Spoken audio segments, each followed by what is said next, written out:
everyone, and welcome now to this final preview video on the biological approach. Okay, so obviously get yourself sorted. You will need your booklets out and open on the biological section.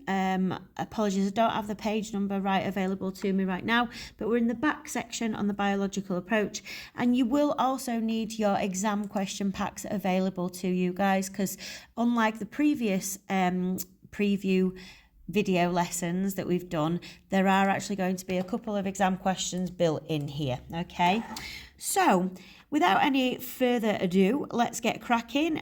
You know that the first thing that we have to look at when we're talking about any of the core approaches is the key assumptions. Okay, so if we take a look at the key assumptions of the biological approach, which, as it says on the screen, was developed in the early 1980s, when basically there was an advancement in availability of genetic testing, so the human genome was discovered and brain scanning technology became more widely available.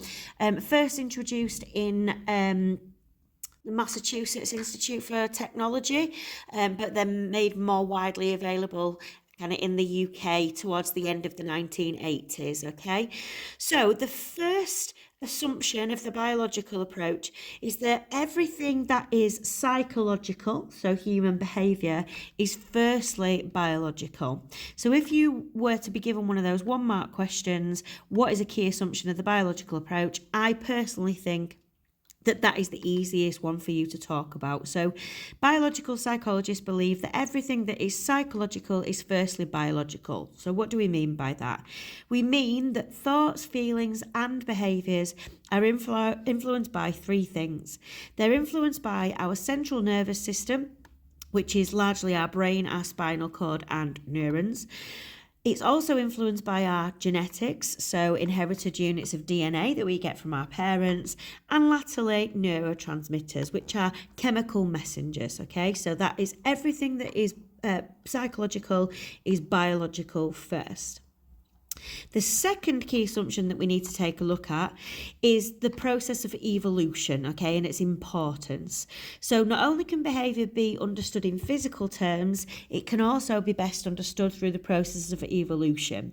Now, this is the idea, I'm sure you're aware, that certain kind of genes or behaviours can be inherited and get passed down through future generations. So according to this approach, and it's a little bit harder than the last one, I think, but according to this key assumption, the characteristics that humans have are the expression of genes which are passed on from parent to offspring during the reproductive process, and certain human behaviours have evolved because of mutations or because of genetic variants, created characteristics which enhance the individual's chances of survival. Okay, so that's a very brief reference there to natural selection.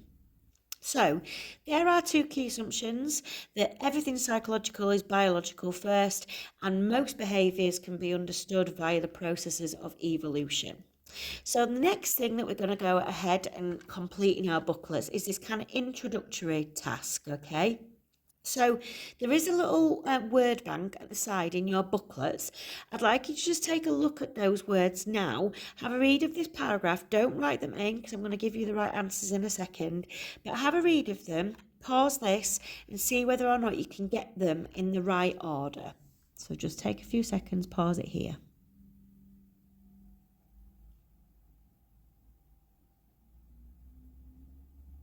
Okay, so biological structures and processes within our bodies have a powerful effect on our psychological functioning. We've already said that.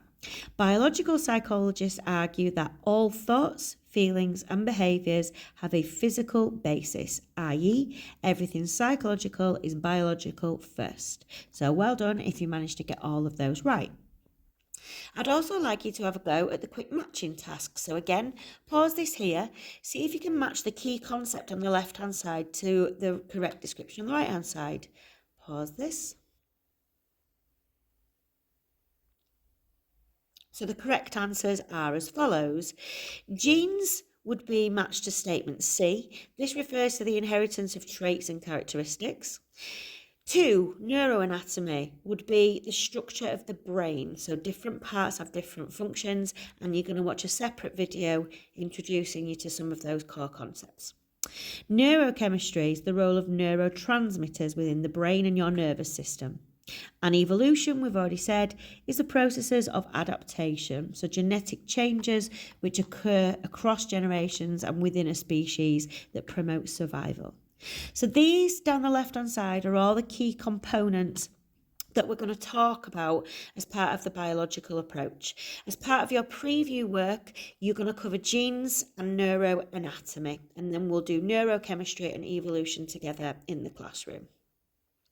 So the first thing we're going to take a look at is the influence of biology on our personality traits, okay? And I'm just going to pose a quick thinking question to you. Do you think that your personality is inherited? So if I asked you, do you think your personality is inherited? What would you say to that? If you say that it is inherited, can you think of an example of a trait that you think that you have developed due to your genes? So is there any personality traits that you know you share in common with one or both of your parents? So it could well be that it is inside your genes. Can you think of any examples? Pop them down. We'll talk about them when you get into the lesson. What I'm going to say to you is that there are certain personality traits that we know are inherited and we know have a genetic component. And one such personality trait is the extent to which you are an introvert or an extrovert, okay? So I'm going to ask you now to pause this video here, and I'm going to ask you to get onto the internet, all right, and do a quick kind of internet research task, okay? I want you to fill in the boxes with a very, very quick summary of what we mean are the differences between introverts and extroverts. So just pause it here, do a quick research task, list some of the characteristics that we associate or attribute to introverts and extroverts. Okay.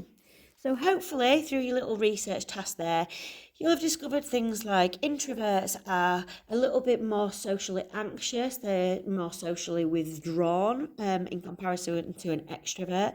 They tend to be quite anxious, they overthink things, they don't like social situations, for example. Extroverts are much more outgoing, they're much more energetic, they enjoy social communication, social interaction. So you should have hopefully been able to find some good traits there and some good distinctions between the introvert and the extrovert. Now, what we need to know is how your biology can potentially explain those personality traits.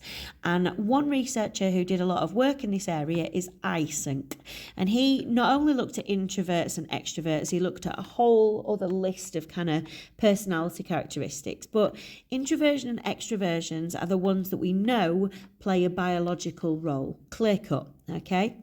So take a look at the spaces that I've given you to fill in. Pause it, see if you think that you know what is going to go into any of these spaces. So just pause it here. Okay, so they might have been a little bit tricky for you, so let's go ahead and fill these in. So according to Eysenck, he argued that both genetics and neurotransmitters, so that's genetics and neurotransmitters, influence extroversion versus introversion. And the way that they do this is they influence activity within our nervous systems. So we are predisposed to a gene, okay, that causes us to be more likely to be extroverted or introverted, and that's because it changes the way that our nervous system is operating. So extroverts, you might be kind of shocked to know, inherit an underactive nervous system. So the way that they are, so really outgoing, sensation seeking, okay, that's because they need stimulation. Their nervous system is lowering levels of things like dopamine, okay? So therefore they need to be doing things to cause excitement. Their nervous system is underactive, so they seek out things that are going to give them that kind of hit of dopamine in the brain that therefore will make them feel pleasure, okay? Introverts have the opposite. So introverts actually have an overactive nervous system. So basically an introvert is wired all the time. They are overstimulated. So in any normal social situation, their nervous system is on high alert, okay? In terms of sensors, they're overwhelmed. So the way that they deal with that is by withdrawing from the exciting activities in order to bring everything back down. So extroverts, underactive nervous system, that's why they seek out the excitement, to give them that increase in activity. Introverts, the opposite. They don't like the overactive nervous system, so they withdraw from those activities, okay? So we're going to pause at this point and go into your exam question packs. So go ahead now, please, and find question 1 in the biological approach. And we're just going to give one key assumption from the biological approach. Do you remember from about 10 minutes ago what I said the easiest key assumption was to mention here? If you need to flick back, then you can, but everybody answer that question now. Pause this. Okay, so hopefully you've gone for the last bullet point on this mark scheme, because I did say that that is the easiest one. So all psychological behaviour is first biological. So everything that is psychological is first biological. But you can get credit for reference to evolution, reference to the central nervous system, reference to genetics. Any of those would do, guys. So go ahead and give yourself a mark there. We're now going to take a look at questions 4 and 5. Because this is what we've just been looking at. So question 4 is a 1-mark definition. So give the meaning of the term extrovert. So you've just done that as a research task. What are extroverts? Pause this, go ahead and write an answer. And then for 2 marks, explain the biological basis of being an extrovert. So obviously you need to be making reference here to the nervous system, okay? Over and under arousal of the nervous system. Which way round is it for an extrovert? Pause this, go ahead and answer that question. Okay. Hopefully you've been able to award yourself 2 marks there. So extroverts have naturally low levels of arousal, so low levels of nervous system arousal, and they therefore seek out more stimulation, okay? They seek out social situations, risky activities, and so on and so forth. So pinch anything that you need from the mark scheme, or give yourself 2 out of 2. Let's move it forward then now, okay? And I'm going to post some questions to you, and I just want you to sit and think about whether you know the answers to these, okay? Moving on a little bit here with the role of genetics. So how many of these do you know the answers to? So how many pairs of chromosomes do humans have? What is each chromosome made up of? What is a monozygotic twin? What percentage of their genes do monozygotes share? And what is the difference between a genotype and a phenotype? So just pause here. Do you know the answers to those questions? Okay, so let's delve in then a little bit more detail about genotypes and phenotypes. So filling in your booklet as we're going along, guys, if any of this is missing. So a genotype is a person's inherited genetic makeup, okay? This is copied into the nucleus of every single cell within your body. Whereas the phenotype is the observable characteristics of an individual, okay? This results from an interaction between genes and the environment. And just because we know somebody's genotype does not mean that we know their phenotype. They can have the gene for a particular trait or disorder, for example, but they might never go on to develop that observable characteristic because the genes and the environment have have interacted in such a way where the person is protected against that particular phenotype or observable characteristic. So just because we know someone's genotype doesn't mean we know someone's phenotype. So I mentioned to you last week, for example, that the gene for Alzheimer's runs in my family, and my mum and her sisters both have, or all have, the genotype, but they're not necessarily going to develop the phenotype because environmentally speaking, we're doing everything that we can to protect them against it. Another example to illustrate that to you is what we call the warrior gene. So an individual may inherit the warrior gene. It's called the MAOA gene to give it its technical name. So you might have the genes to be a psychopath, okay? You inherit that warrior gene. It gives you a predisposition to highly aggressive behaviour. However, you might not become a psychopath because your phenotype never develops, okay? You might have had a really kind of pleasant upbringing, no experience of anything hostile or traumatic. That means that despite you having the genotype to be a psychopath, your phenotype won't ever develop, okay? You will never develop those traits. You are protected against it because you've been brought up in a positive, non-hostile, kind of non-traumatic environment. The warrior gene is only triggered when you have that kind of hostile or traumatic environment. So like I said, just because somebody's got the genotype doesn't necessarily mean that they're going to get the phenotype. So to explain that a little bit further, let's go ahead now and fill in this word bank, okay? So even if we know someone's genotype, we cannot determine their phenotype from this alone. Identical MZ twins share the same genotype. This means that they could develop the same phenotype, but there are other environmental factors which might intervene, okay? So again, moving forward in your booklets, I'd like you to now have a go at filling in the gaps that are in this paragraph in your booklets. So pause this here and let's see whether or not we've got those. Okay. So genes are located on chromosomes, and humans have 46 chromosomes, which is 23 pairs. Each chromosome is made of strands of DNA. Genes carry the instructions relating to physical and, as we've already said, non-physical characteristics, so can be psychological. Typically, each individual inherits 2 copies, alleles, but you don't need to know that for your exam really, of every gene, 1 from each parent. And as we've already said, genotype is genetic makeup, phenotype is the observable characteristic. And just because you know someone's genotype doesn't mean you know what their phenotype will be, okay? So now then, we're going to go back and have another look at a couple of exam questions. Pause a second. Okay, so there's just an error in my PowerPoint that I'm using here.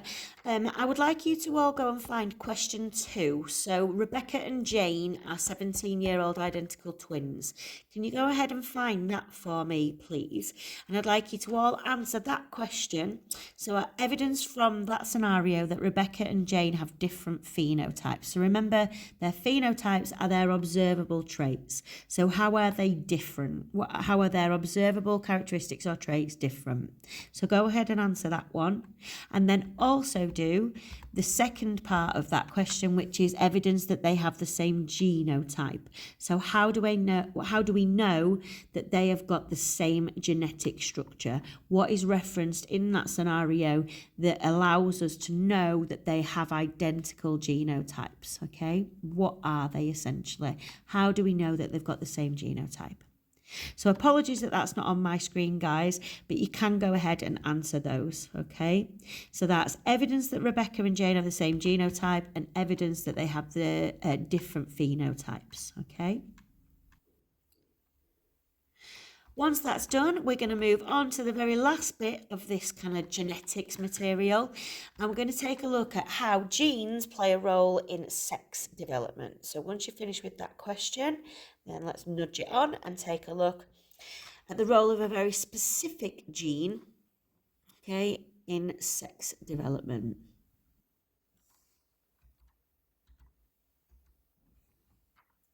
Okay, so The gene that we're going to talk about in relation to sex development or development of sexual characteristics, okay, so the testes or the ovaries, okay. The gene that we're going to be predominantly talking about here is the SRY gene, okay. So some of this is already completed into your booklet, but please do make sure that you annotate your booklets now with what I'm saying and making sure that this information is crystal clear, okay. So, if the SRY gene is present in an embryo, it will stimulate the development of the male reproductive system. And if it is absent, a female embryo will develop. Okay, so all embryos are at the point of kind of conception, all female. All right. Only when the SRY gene is present or becomes present in an embryo will it then stimulate the male reproductive system. Okay, so if that SRY gene is not there, then that embryo will continue to develop female secondary sexual characteristics. Okay. So, although the genetic sex of an embryo is determined at fertilization, male and female characteristics of sex don't actually start to develop until the 7th week of conception. That's why, guys, if you know anybody who has recently had a baby, you're not able to find the sex of your child out actually until about 20 weeks into the pregnancy, okay, because it's only until the 7th week that we actually get the distinguishing features of male and female sex actually starting to develop, and those things need to kind of progress for doctors to be able to be certain whether or not it is a biological boy or a biological girl. Okay, so the SRY gene is the gene that causes that to happen. If the SRY gene is absent or does not get activated at the 7th week of conception, then that embryo will continue to develop as a female fetus, okay? So in your booklets, you've got that information, but I do want you to add in little bits and bobs that I've mentioned there. And it says on the screen right now, you need to add into your booklet when the SRY gene is activated. So hopefully you can remember 7th week of conception, okay? So that's your introduction there to genes, all right, and the role that genes play, okay? Hopefully you've understood all of that content, you've been able to fill in your booklet. You're now going to move away from this video on genetics, okay, and the key assumptions, to a second video which has already been produced last year. So ignore any reference at the beginning that some of you should have already done it and some of you haven't. Just ignore that, guys. I'm just doing it. I'm using it or reusing it for a group of students that I made it for last year. So just ignore that. I don't want you to confuse it. You can still use that video to learn about neuroanatomy, plasticity, localization, and lateralization of function, okay? This week as well, just to clarify, there are no questions for you to answer because you are going to write me some questions, okay? So finish with this video and then take a look at the neuroanatomy video. Thank you.